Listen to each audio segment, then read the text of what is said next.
Man sieht jetzt, dass natürlich der Informationsdienst Holz und der Gesamtholzbau Österreich, Schweiz, Südtirol, wo wir sehr viel unterwegs sind, großes Interesse hat, dass es eher letztendlich rechtlich auch sauber abgeht, trotz den ganzen Richtwerten. Und deswegen freue ich mich, Herrn Beck zu begrüßen. Also er war jetzt nicht der Buchautor, wo vorhin auf dem Bild war, die Beckschen Texte, die kenne ich auch von meinem Studium, aber ich begrüße Sie recht herzlich jetzt zu dem Thema.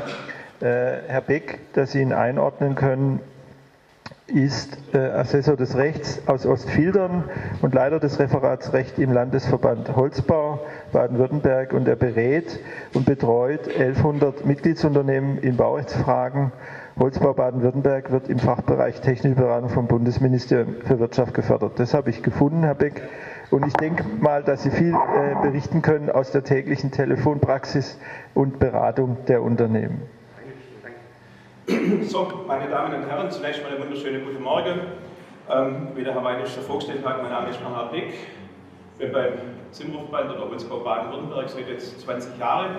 War davor 10 Jahre als Rechtsanwalt selbstständig tätig. Habe damals leichtsinnigerweise am Anfang bei der Anwaltskammer in Stuttgart eintragen lassen für privates Baurecht. Habe damals die ersten 10 Jahre für private Bauherren dann versucht, ich sag's mal profan, Geld abzuziehen.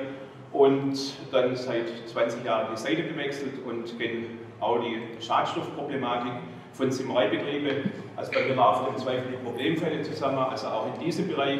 Ganz am Anfang war es so, dass viele Schimmel, Baufeuchte mit eingebracht wurde durch den Baustoff selber. Damals gab es noch halbtrockene Hölzer, ja, das heißt mittlere Baufeuchte oder sonst irgendwas, was eher komplexer war. Heute inzwischen ist es so, dass durch die dichte Gebäudehülle entsprechend Schäden entstehen können, durch Nutzerverhalten entsprechend oder durch auch Folgegewerke, wo Feuchtigkeit eingebracht wird in das ganze Bauvorhaben. Das heißt, hier haben wir durchaus Schwierigkeiten auch im Neubaubereich. Andererseits auch im Bestandsbau gibt es bekannte Probleme durch Schadstoffe aus der Vergangenheit. Asbestentsorgung ist ein größeres Problem nach wie vor, ganz gravierend. Und auch Schadstoffe, der Herr Weinisch hat es auch schon angesprochen, Lindanbelastung, gerade im Bestand, dann in der Sanierung, aber auch ganz profane Dinge wie Taubenmist und Mäusekot im Sanierungs- und Altbaubereich beziehungsweise in der Denkmalpflege stellen immer wieder ein Problem dar. Deshalb gibt es ja Unfallverhütungsvorschriften und UVV-Vorgaben entsprechend mit entsprechende Schulungen und Vorgaben mit THGS 519, THGS 524. Die beachtet werden müssen, die alle im Gesetz letztendlich einen Niederschlag findet. In dem Fall ist Arbeitnehmerschutz, ja, der hier im Prinzip sich niederschlägt, aber da kommen wir jetzt im Einzelnen dazu. Also mein Vortrag geht im Prinzip für die Staatsseite her, Staatsseite her, das heißt, letztendlich mündet es in eine Veranschaulichung Gerichtsentscheidungen, sei es jetzt bezüglich Gerüche, also Gerichtsentscheidung heißt immer, Bauherr war nicht zufrieden, Bauherr hat Geld zurückgehalten, Bauherr wollte irgendwas wieder zurücksetzen, wandeln, bindern, jetzt bei Möbelstücke zum Beispiel, ja, in all diesen Bereichen spielt das eine größere Rolle. Und von daher immer von der Schadenseite aus gesehen, immer wenn ein Gericht dran steht, heißt es geht um relativ viel Geld. Der Holzbauunternehmer hat ein gravierendes Problem und dieses Problem zu vermeiden, dient letztendlich auch zu die Veranstaltung, dass man einfach für die Zukunft aufgestellt ist, gerade insbesondere auch mit entsprechenden Zusagen, mit Allergikern freundlich oder wie auch immer. Das sind immer bedenkliche Aussagen, das kennen Sie aus anderen Bereichen, was jetzt gerade so durch die Presse ging, mit Bier aus dem Allgäu, das gekündigt sei oder so, so ist ein Baum genauso. Also sehen Sie, dass man hier unter Umständen schon bei dem Angebot, beim Vertragswesen schon entsprechend Vorsorgen tragen kann, um Folgeprobleme zu vermeiden. So, aber jetzt zum Konkreten, die halbe Stunde ist relativ kurz für das komplexe Problem. Das ist nicht relativ kurz, das ist sehr kurz. Aber um das ganze Problem mal aufzuzeigen oder grundsätzlich mal zu strukturieren, ja, eine Gesetzeslage, die keine Grenzwerte vorgibt. Ja, gesundheitsverträgliches Bauen, da gibt es keinen Rechtsanspruch drauf. Das heißt, ich habe keine gesetzliche Grenzwerte in irgendeiner gesetzlichen Regelung. Das ist die Ausgangssituation. Ich habe in vielen Gesetze Regelungen zur Vorgaben zur Vermeidung von Gesundheitsgefährdungen. Gesundheitsgefährdung heißt, wir haben, wie der Name schon sagt, eine sogenannte Gefährdungshaftung. Das heißt, man muss differenzieren, wenn Schadensfälle eintreten, dann haben wir ganz normales Schadensersatzrecht. Da haben wir Verschuldensrecht. Das heißt, der Geschädigte muss immer nachweisen, dass er geschädigt worden ist. Das ist bei manchen Schadstoffen schon immanent inzwischen, zum Beispiel bei Asbest. Da gibt es wissenschaftliche fundierte Untersuchungen und Nachweise, dass gewisse Asbestarten zu weißer Asbestose führen und deshalb Schadensersatzforderungen über Schadensersatzrecht, § 823 BGB, problemlos gestellt werden. In manchen Bereichen gibt es dann entsprechende Entschädigungsfonds bereits. Das resultiert aus dem Schadensrecht.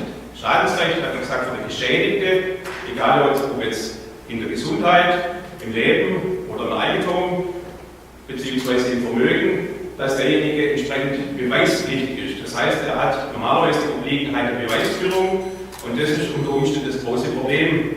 Der Gesetzgeber hat aber in manchen Bereichen die sogenannte Gefährdungshaftung eingeführt. Das heißt, schon der Tatbestand allein, dass man irgendwas macht, oder im Gebäude jetzt, im Werkvertragsrecht was einbaut, führt dazu, dass man automatisch wieder in die Haftung kommt. Und das Abstrakte, etwas konkreter umzusetzen in die Praxis, das kennen Sie alle aus dem Straßenverkehr.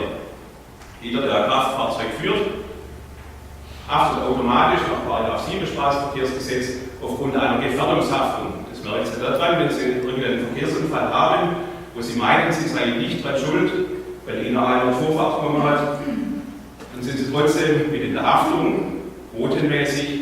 Sie sind also nicht exkulpiert, weil schon die Tatsache, dass Sie ein Fahrzeug führen, einen Gefährdungstatbestand darstellt und Sie deshalb mithaften. Gibt es dann die Ausnahmen, das sind abwendbare Ereignisse, ja, da sind Sie einmal beweispflichtig dafür. Im Regelfall gilt, wer ein Fahrzeug führt, haftet immer automatisch dann, wenn irgendein Gefährdungstatbestand eintritt. So, und diese Gefährdungshaftung, die hat sich in viele Gesetze entsprechend niedergeschlagen. Kommen wir gleich dazu. Und dann gibt es noch das sogenannte Wohlbefinden, was relativ subjektiv ist. Das heißt, ihr habt noch andere Dinge, die bewertet werden, zum Beispiel immer vom Richter. Der Richter zieht unter Umständen einen Gutachter mit zu Rate und das führt dann dazu, dass man außerhalb der Gefährdung, außerhalb von irgendeinem Schadensfall, den man nachweisen muss oder kann, dass man bereits aus Verletzung von subjektivem Wohlbefinden haftet. Ja, auch sowas gibt es, das spiegelt sich in der nachher aufgeführten Rechtsprechung entsprechend nieder. Das ist bloß eine kleine Auswahl, die dann kommt, ganz interessant zum Teil. Maßgeblich, so wie er da steht, ist immer der konkrete Einzelfall. Das heißt, der Richter hat immer die entsprechende Würdigung selbst vorzunehmen und die fällt dann unter Umständen oder im Regelfall meistens zugunsten des Geschädigten, des Verbrauchers aus. Verbraucherschutz spiegelt sich letztendlich auch bei den Gerichtsentscheidungen immer wieder. So, der Reichsstand ist bereits angesprochen worden, die Empfehlung vom Umweltbundesamt hinsichtlich Richtwerte.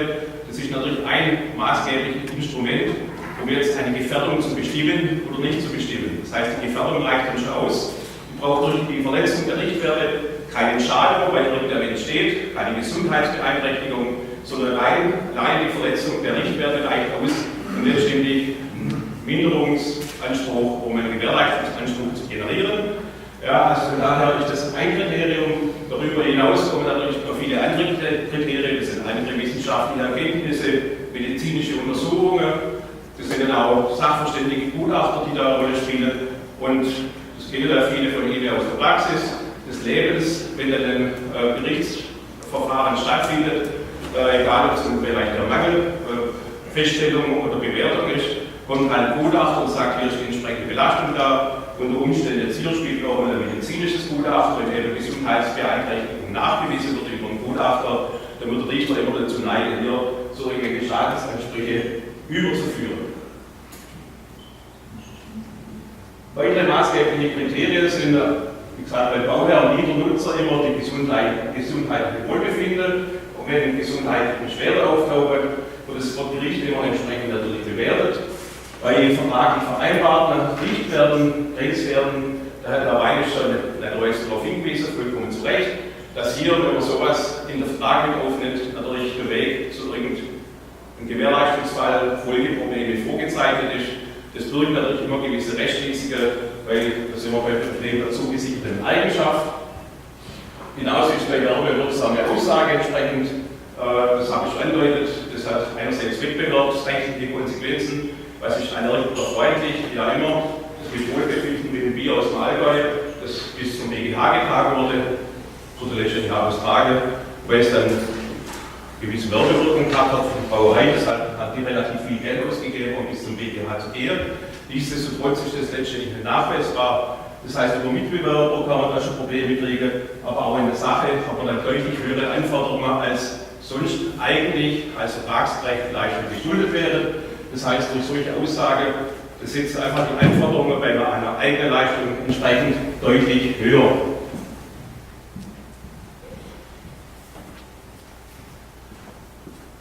Es gibt jetzt in dem Bereich zahlreiche Gesetze, wo die Gefährdungshaftung eine Rolle spielt. Das ist vornehmlich zunächst mal das bürgerliche Gesetzbuch, das heißt im Vertragswesen generell. Ja, da entstehen die ganzen Ansprüche, die letztendlich bei mir dann am Telefon dann auch problematisch sind, insbesondere bei mir das Werkvertragsrecht, zum Teil natürlich auch das Kaufvertragsrecht, wenn schlüsselfertiges Bauen eine Rolle spielt. Sehr viele rechtliche Probleme oder auch Entscheidungen sind zu finden im Bereich vom Mietrecht. Der Mieter hat relativ wenig Probleme, hier auf unseren Vermieter zuzugehen, um irgendwelche Mietminderungen zu generieren. Das heißt, irgendwelche Beeinträchtigungen seines subjektiven Wohlbefindens werden relativ häufig angeführt, um zu Mietminderungen zu gelangen. Deshalb gibt es hier sehr umfangreiche, dezidierte Rechtsprechung. Dann haben wir im Strafrecht, im Paragraph 319, das ist Baugefährdung. Ja, dann haben wir andere Paragraphen und Vorgaben, fahrlässige Tötung, fahrlässige Körperverletzung. Wenn der Schadensfall nachgewiesen ist, das heißt, wenn ihr bewusst arbeiten lasst im asbestverseuchten Raum und dann hat man tatsächlich nach Gesundheitsgefährdung nachgewiesen, ja, dann ist das Verschuldensrecht wieder, das, was ich vorher kurz andeutet habe, bei Konvertierung, beim Aufbau vom Gesetz. Ja, hier haben wir aber schon bereits eine Gefährdungshaftung, das heißt, ich hafte automatisch, wenn ich solche Stoffe mit in den Verkehr bringe, beziehungsweise wenn ich bei einer Sanierung dann feststelle oder es befürchtet ist, dass der Gebälle Quintal verseucht ist und ich lege es auf oder lasse es abschleifen oder wie auch immer, dann habe ich da schon im Bereich gravierende Probleme. Da komme ich also im strafrechtlichen Bereich mit rein. Das ist nicht nur bei der vorsätzlichen Baugefährdung, die vorsätzliche Baugefährdung, das heißt ein Hintergrund, hat ein Strafmaß von 5 Jahren oder Geldstrafe. Dann gibt es aber ergänzend noch eine fahrlässige Baugefährdung, das heißt, auch wenn ich als Unternehmer wissen müsste und es eben in dem konkreten Fall nicht weiß, ja, dann ist das eine fahrlässige Baugefährdung, also ich komme auch hier in den Bereich der Gefährdungshaftung und Strafrecht schon in die Strafbarkeit. Ja, das sind ganz gravierende Dinge, realisiert sich in der Praxis bislang bloß bedingt. Bedingt heißt, kommt natürlich vor, zum Beispiel bei der Asbestentsorgung. Da wird einfach unterstellt, dass der Unternehmer asbesthaltige Faserzementplatte erkennt und weiß, dass die eben nur unter entsprechenden Schutzmaßnahmen entsorgt werden dürfen. Und da gibt es ganz gravierende Strafen, auch im Bereich des Strafrechts, also des Ordnungswidrigkeit, Bußgelder, sondern auch Strafen. Da realisiert sich das regelmäßig. Das ist einfach, weil die Asbestproblematik relativ alt ist und relativ viel wissenschaftliche Nachweise bestehen. Bei anderen Schadstoffen wird es erst sukzessive kommen, bei Metall und solche Dinge besteht es natürlich genauso. Aber gerade mit den angesprochenen VC und andere eher neuere Problemfälle, da wird sich das erst nach Stand der Wissenschaft entsprechend weiterentwickeln. Ja? Also von daher, mit der Baugefährdung ist durchaus ein latentes Problem für manche Dinge. Bei offensichtlichen Dingen wie Asbest hat sich das, wie gesagt, durch das Praxis auch zur Anwendung. Dann haben wir so Regelungen, das geht dann zum Teil das öffentliche Recht, Landesverordnung, Produktsicherungsgesetz, europäische Verordnungen, die ihre Vorgaben zur Gesundheit, Hygiene und sonst und Umweltschutz machen. Dann haben wir die angesprochene UVV-Vorschriften und auch in jeder Bauordnung der Länder sind entsprechende Vorgaben geregelt zur Wohngesundheit, zur Gesundheit verträglichen Bauen. Das sind ordnungsrechtliche Vorschriften, das heißt, da können die Behörde theoretisch Bau und Bau stilllegen, wenn bauschädliche Bauteile verwendet werden. Ja, während die UVV-Vorschriften sind Arbeitnehmerschutzvorschriften durchgehend. Ja, und von daher ging es um Schutz der Arbeitnehmer, hier dann wieder korrespondierend mit strafrechtlichen Vorschriften, wenn eben der Schutz entsprechend verletzt wird. Die erhöhten Anforderungen sind bereits mehrfach angesprochen worden. Der Architekt als Sachwalter des Bauherrn, das ist eine Aussage vom Bundesgerichtshof. Das heißt, da wird unterstellt, dass der Architekt auch im gesundheitlichen Bereich der Sachwalter ist. Das heißt, die Interessen des Bauherrn vertritt, das heißt, für ihn ein gesundheitsverträgliches Gebäude erstellen lässt, das er als Architekt geplant und letztendlich dann in der Bauleitung auch zu überwachen hat. Ja? Also das heißt, die besondere Verantwortung vom Architekten und das sind die letztendlich Hauptverantwortlichen zunächst mal, weil sie einfach zu greifen sind, wenn es dann zum Problem wird. Das ist natürlich der Bauausführende, der als Werkvertragspartner hier tätig ist und der zunächst mal die direkte Ansprüche ausgesetzt ist. Das ist ja auf der anderen Seite der Architekt, der natürlich mit dem Planungsvertrag ausgestattet ist und genauso wie im Bauherr-Vertragsverhältnis hat und eben hier in diesem Bereich genauso in der Haftung ist. Ja? Also das sind die Dinge, wo problematisch sind. Wir haben ein neues Bauvertragsrecht, das Architektenrecht etwas ausgegliedert wurde. Das heißt, Sonderregelungen aufgrund der besonderen Vertragsgestaltung. Das hat wiederum zur Folge, dass besondere Haftungstatbestände auch für Architekten zivilrechtlich verankert sind. Architekten als in ihrer Sonderstellung, da gibt es eben neue Regelungen dazu und darin sieht man natürlich auch die Tendenz, die sich bei neuen Gesetzen dann auch entsprechend niederschlägt. Dass eventuell Regressansprüche gegen Hersteller bestehen, das ist mal dahingestellt. Wie die umsetzbar sind, das muss man immer im Einzelfall sehen. Wie gesagt, die Hauptleidtragenden sind die zwei aufgeführte Architekt und Bauausführende. Jetzt kommen wir einfach zu ein paar Entscheidungen, dass Sie mal sehen, wie sich das praktisch ausübt, auszeichnet letztendlich Gerichtsentscheidungen. Es sind immer Einzelfallentscheidungen natürlich unter Berücksichtigung, wie gesagt, der Gesetzeslage vom Grundsatz her. Aber oftmals spielen eben bei diesen Einzelentscheidungen die gutachterliche oder wissenschaftliche Stellungnahme hier eine Rolle, die in den Prozess eingebracht wurde. Deshalb sind das nicht im Regelfall zu verallgemeinern. Das sieht zum Teil anders aus, wenn wir Grundsatzentscheidungen vom BGH haben, so wie der Architekt als Sachwalter, so allgemeine Sprüche, die setzen quasi die Anforderungen an unseren Architekt fest. Aber jetzt schauen wir mal hier, was alles so entschieden wird. Bei Schlafzimmermöbel, die unangenehme Gerüche ausdünstet, ohne dass eine Gesundheitsbeschädigung nachgewiesen wäre, ja, hat der Käufer das Recht der Wandelung, er kann sich also aussuchen, er kann den Rücktritt erklären, weil das Gericht sagt, hier kannst du nicht zugemutet werden, entsprechend, dass er in so einem Schlafzimmer dann seine Nächte verbringt. Oberlandesgericht Köln, also Oberlandesgericht heißt, man war schon beim Landgericht oder umgekehrt beim Amtsgericht, Landgericht, Oberlandesgericht. Da haben wir relativ viel Geld in Hand dafür genommen, dass man erstmal zum Oberlandesgericht kommt. Auch das hat der Herr Weinisch schon angesprochen mit Gerüche. Das Ganze ist nicht zu unterschätzen. Viele der Entscheidungen gehen einfach auf solche Äußerlichkeiten. Klar, wie hoch eine Schimmelbelastung ist, wenn es nicht offensichtlich ist, das ist oftmals nicht zu erkennen. Wenn ein Parkett liegt, so wie hier, das ist relativ klar und von daher ist auch hier die Wandelungsmöglichkeit nach der Rücktritt als zulässig erachtet worden. Dann haben wir, genau, wie schon mal angesprochen, auch im Mietvertragsrecht die Minderungsmöglichkeiten beim Geruch nach Lösungsmitteln. Ja, das gleiche Prinzip.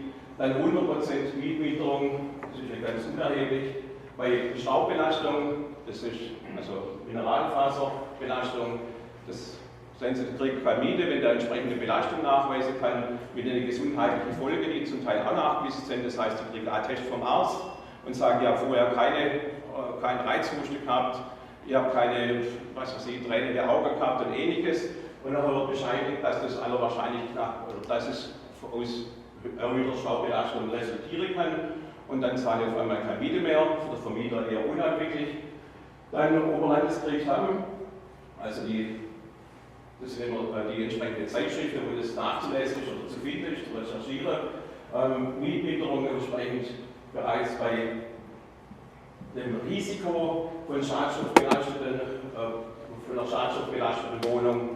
Ja, das heißt, das ist wieder der Grundsatz, deshalb habe ich das am Anfang ausgeführt. Das ist kein Schadensrecht, wo irgendein Schaden eingetreten sein muss, sondern das ist Gefährdungshaftung. Wenn der Bauherr glaubt oder der Mieter nachweisen kann, dass er hier meint, glaubhaft natürlich für das Gericht immer, es sei Schadstoffbelastung in der Wohnung vorhanden, dann hat er die Möglichkeit, entsprechend eine Mietminderung durchzusetzen.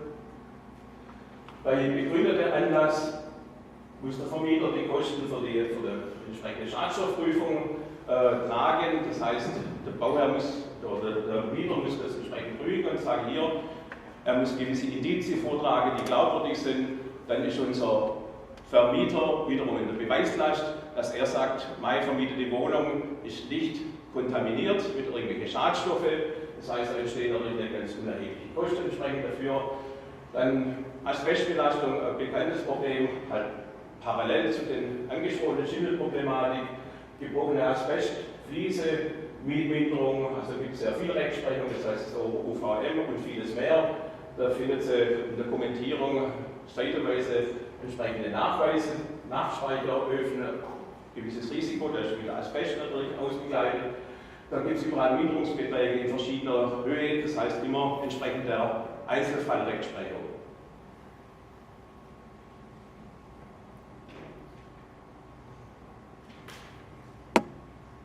So, zur Beweislast ist es eben so, dass unser Mieternutzer, Eigentümer, Käufer nie nachweisen muss, welche konkrete gesundheitliche Folgen er aufgrund der Kontamination hat, sondern bei ihm reicht es aus, wenn er nur Symptome glaubwürdig nachweisen kann. Das, was gerade eben schon erwähnt wurde, er geht zum Arzt, lässt sich ein entsprechendes Attest erteilen, wo drin steht, dass er Patient vorher nie auffällig war in der Hinsicht und seit dem Bezug der Wohnung oder seit einem gewissen Zeitraum eben diese Folgeerscheinungen aufgetaucht sind. Also das heißt, wir haben eine Beweislastumkehr. Zivilrecht ist ja generell so, gilt im Grundsatz, immer der etwas haben will, der muss es beweisen. Das heißt, unser Mieter will eine Mietminderung durchsetzen. Ja, das heißt, er ist diesbezüglich zunächst in der Beweispflicht. Die Rechtsprechung sagt ganz klar, bei solchen Belastungen, Kontaminationen aufgrund der Vorgaben aus dem Zivilrecht, aufgrund der Vorgaben aus dem Strafrecht, ist es tatsächlich so, dass sich die Beweislast umdreht. Das heißt, durch die Gefährdungssituation selbst ist es erleichtert. Das heißt, unser Vermieter, unser Verkäufer kommt in dem Fall immer in Beweisschwierigkeiten. Auch hier muss er entsprechende Gutachterkosten zunächst mal vorschlägen, in der Hoffnung, dass sich das nachher als Fehler herausstellt. Dann haben wir das erhöhte Risiko bei Werbung natürlich im Zusammenhang mit gesunden, ungesunden Bauen. Das heißt, die Aussagen sind sehr heikel, sollte tunlichst vermieden werden. Dann haben wir im Bereich von Sozialgerichtsrechtsprechung, das sind meistens eben die Rentenansprüche, das heißt Unfallverhütung, Berufskrankheit und die Rechtsmaterie. Da wird vom Grundsatz her immer zugunsten vom Geschädigten entschieden. Da ist auch hier unser Arbeitnehmer vermindertes Beweislastrisiko bei Schadstoffbeeinträchtigung, also dass seine Gesundheit durch entsprechende Schadstoffbeeinträchtigung reduziert oder geschädigt wurde. Ja, also überall im Bereich entsprechend Beweislastumkehr, Beweislasterleichterung für Geschädigte, für diejenigen, die behaupten, Geschädigte sei, überall Schwierigkeiten für Vermieter, Verkäufer, Ersteller von Bauwerken. Ja, das ist eine relativ überschaubare Auswahl von Rechtsprechungen. Dann gibt es noch Randgebiete, so elektromagnetische Beeinträchtigungen, also bei Antennen zum Beispiel, Funkantennen auf Dächern, müssen alle Eigentümer zustimmen. Da kann man so ganz genau die Auswirkungen von elektromagnetischen Beeinträchtigungen auf den Gesundheitszustand beurteilen. Der Bundesgerichtshof, wohl die AG, ist man nicht von jetzt auf nachher, sondern man muss erstmal durch 2 Instanzen mindestens durchmarschieren mit entsprechender Kostenlast. Ist da auf Seiten letztendlich der Nutzer, das heißt nur wenn alle Eigentümer zustimmen, ist eine entsprechende Installation zulässig. Dann ein Verkäufer ist offenbarungspflichtig bei Kenntnis von irgendeiner Kontamination von Gebäude oder Grundstück. Wenn er das nicht macht, dann hat unser Käufer entsprechendes Anfechtungsrecht. Also auch hier durch Stärkung des Käuferrechte. Dann Landgericht Lübeck, wo wir zum Schimmelbereich dann schon Anspruch auf eine schimmelfreie Wohnung, auch im Altbau, ja, ohne gesonderte Vereinbarung. Also es ist nur, also wenn man kein Lüftungskonzept oder so ähnliche Dinge vorgibt im Mietvertrag, ja, ist mit dem Mieter nur zumutbar, 2-mal am Tag maximal 10 Minuten zu lüften. Also nichts mit alle 2 Stunden. Ja, das ist also Landgerichtsentscheidung, das ist immer ganz wunder, da sitzen meistens 3 Richter da, die dann darüber befinden und das heißt, ich habe nichts mit alle 2 Stunden, Stoßlüftung, Wehrlüftung, sonst irgendwas, sondern ich habe 2-mal am Tag, morgens, bevor die aus dem Haus gehen zur Arbeit, abends, bevor sie wieder, oder wenn sie heimkommen, bevor sie sich dann zur Ruhe legen, auf ihrer Couch oder wo auch immer, 2-mal 10 Minuten, das ist die maximale Lüftung, die ohne weitere Aufklärung dem Mieter, dem Nutzer zugemutet wird. Ja?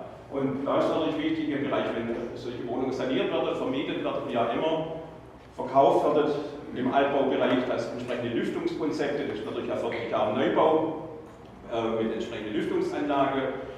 Ist es vorgegeben, aber wo auf Lüftungsanlagen verzichtet wird, ist es natürlich auch zwingend mit Lüftungskonzepten entsprechend zu arbeiten, um genau die Schimmelproblematik irgendwie nicht in Keim aufkommen zu lassen.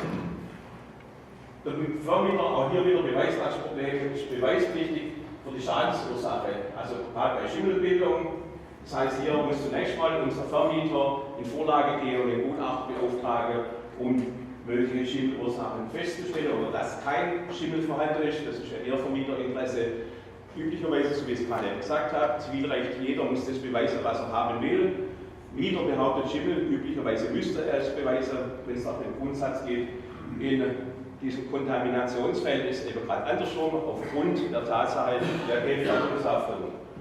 Oberlandesgericht Hamm, also auch bei Nachweis von diengerechter Ausführung, ist der Hersteller bei Schimmelbefall beweispflichtig, dass es eben kein Fehler im Nutzerverhalten war, sondern dass es ordnungsgemäß erstellt wurde. Das heißt, dass der Schimmel nicht aus dem Bauwerk rauskommt, sondern tatsächlich durch Nutzerverhalten entstanden ist. Ja, fehlende Lüftung, dann Zustände von irgendwelchen Öffnungen, wie auch immer. Dann Landgericht München. Der Mieter hat zugemutet werden, dass seine große Möbel 10 cm von der Außenwand wegstellt, also große Möbel als Schränke, ähnliche Anrichter und sowas. Das heißt, er muss seinen Wohnraum voll nutzen können, sodass eben also es ist nicht zumutbar, dass der Raum zwischen Möbel und Außenwand quasi in Luft umspült ist, sondern Wohnraumnutzung im vollen Umfang.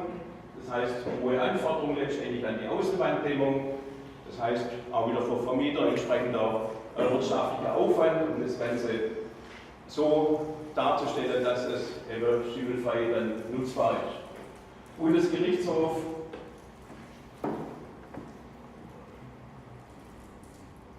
Ja, selbst wenn nach einer Dachsanierung, das heißt nach einer Schimmelsanierung, noch Schimmelsporen vorhanden sind, ohne dass es irgendwo gesundheitsschädliche oder beeinträchtigende Wirkung haben muss, dann wird schon unterstellt, dass die Sanierung nicht erfolgreich war.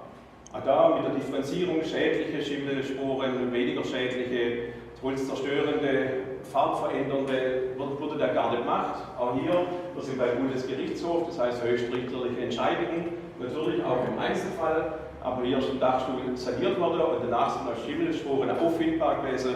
Ich stelle es natürlich detailliert festgestellt, in was für einem Umfang. Es ist auf jeden Fall bekannt, dass es nicht holzbeeinträchtigend, holzzerstörend war. Nichtsdestotrotz hat der BGH gesagt, mangelhafte Sanierung, das heißt Rückbau oder entsprechende Behandlung. Oberlandesgericht Düsseldorf. Ja, höhere Anforderungen kennen Sie, liest mal überall in der Zeitung, durch Schulen oder bei Schulen, bei Kindertagesstätten im Hinblick auf Schimmel, Schadstoffbelastung. Da haben wir auch einige Bilder davon.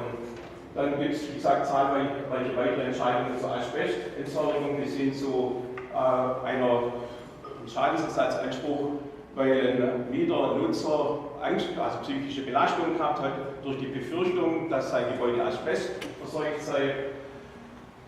Und so gibt es relativ viele Schadstoffe, die letztendlich in Frage, Beeinträchtigungen, die in Frage kommen können, die zu rechtlichen Problemen führen kann, was bei Holzbauunternehmern letztendlich dann im Regelfall zu Problemen führt, insbesondere in wirtschaftlicher Hinsicht. Werkvertragsrecht regelt ja vom Grundsatz her die Hauptleistungspflicht, das heißt, ich kriege Geld letztendlich für meine Leistung, beziehungsweise es wird definiert, wann ich weniger Geld kriege, nämlich wenn irgendwas mangelhaft ist. Und hier haben wir durch die baufeuchte Schimmelproblematik, durch chemische Belastung, jetzt durch die VOC-formale PCB, die Pestizidbelastung, das sind alles Probleme, die auftauchen, der Flammenschutz, das mit der HBCD war mal kurzfristig größtes Problem in der Entsorgung, dann Stäube, ja, mit die allergische Reaktionen hervorrufen, Staubbelastungen, Phasenbelastungen, so wie Ethernet oder ähnliches, was jetzt noch gar nicht so betrachtet wurde, Strahlung, Elektrosmog und die Dinge, Radon ist auch kurz vom Herrn Weinig schon mal erwähnt worden. Das sind alles Belastungen, die zunehmend zu Problemen führen. In der Folge ist es eben so, dass unsere Gesellschaft zunehmend sensibilisiert ist, gerade im Hinblick auf Schadstoffbelastungen. Deutlich mehr Personen sind allergisch vorbelastet wie früher. Mit 25 haben wir dummerweise einen Heuschnupfen angeklagt, das war auch nicht so ganz erfreulich. Davor habe ich nicht so richtig begriffen, was die jungen Menschen um mich herum hatten. Ja, und auf einmal ist man davon selber betroffen. Und wie gesagt, durch Pressearbeit, Ähnliches, ist unsere Gesellschaft sehr sensibilisiert. Das haben Sie jetzt aktuell in der Gesetzgebung wieder mitgekriegt. Also jetzt nicht Raumluft, aber generell Umwelt und Luft. Unsere Dieselbelastung, Dieselgesetze, die jetzt erlassen werden, Fahrverbote, auch hier wieder Gerichte, die alle verbraucherfreundlich sind, sei es jetzt Verwaltungsgericht Köln, sei es das Verwaltungsgericht Stuttgart, die dann Verwaltungsgericht Köln jetzt aktuell Fahrverbote erlassen, im Hinblick auf Vertrauen zu entsprechenden Gutachten, zu Sachverständigen, die dann sagen, jawohl, das ist schädlich für die Umwelt, führt zu Belastung, führt zu Gesundheitsbeeinträchtigung. Und es führt dann wiederum dazu, dass Gerichte die entsprechende Fahrverbote erlassen. Und der Gesetzgeber muss dann harmonisieren und entsprechend darauf reagieren, wie er das Ganze wieder organisiert, dass die Städte entsprechend auch dienstleistungsmäßig versorgt werden. Also die Problematik, die jetzt in der Umwelt generell Kfz-mäßig besteht, die bestehen zunehmend, die bestanden schon immer bei Wohngebäuden. Es verlagert sich etwas, früher Asbest, das ist dann so bekannt. So andere bekannte Schadstoffe, die früher verwendet wurden, hin jetzt so die Dinge wie Bauschimmel, Baufeuchte gab es auch. Wie gesagt, der Anlass ist jetzt etwas anders, aber auch VOC, die Dinge werden sicher kritischer betrachtet werden in Zukunft. Und mit solchen Dingen werden sich Bauunternehmer, egal jetzt von Wasserseite, auch Holzbauunternehmer insbesondere, sicher beschäftigen müssen. Und damit will ich schließen. Vielen Dank.